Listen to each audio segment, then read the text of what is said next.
সবাইকে good morning, শুভ সকাল।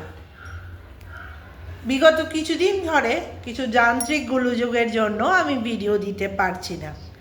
আজকে আমি আমার ভিডিওতে এলাম। আশা করছি আপনারা সবাই ভালো আছেন, সুস্থ আছেন। আমি আজকে কিছু জিনিস আপনাদেরকে বলতে চাই, সেটা হচ্ছে বাচ্চাদের শিক্ষা নিয়ে। আমরা যখন রাস্তাঘাটে বেরোই আমরা দেখি অনেক গরিব ছেলে মেয়েরা বসে রয়েছে, কোনো কাজ নেই, কর্ম নেই, হাতে থালা নিয়ে বসে রয়েছে।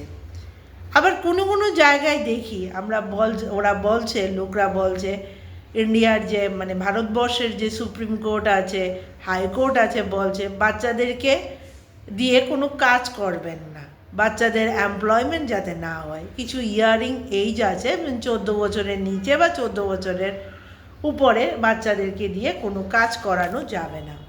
কিন্তু আজকে আমি ভিডিওতে একটা কথাই বলতে চাই, বাচ্চাদেরকে দিয়ে যদি কোনো কাজই না করানো হয়, বাচ্চারা কেন রাস্তাঘাটে বসে আছে, থালা নিয়ে, ভিক্ষা নিয়ে এইসব করছে? বাচ্চাদেরকে শিক্ষা দিন। যেসব বাচ্চারা পড়তে পারে না ওদের কাছে কিছু স্কিম করে দিন, যাতে ওরা গিয়ে পড়াশোনা করে মানুষের মতো মানুষ হয়। ওরাও তো কারোর বাবা, কারোর ছেলে, কারোর মেয়ে। আশা করছি এই সুন্দর ক্লিপিংটা আপনাদের ভালো লাগবে।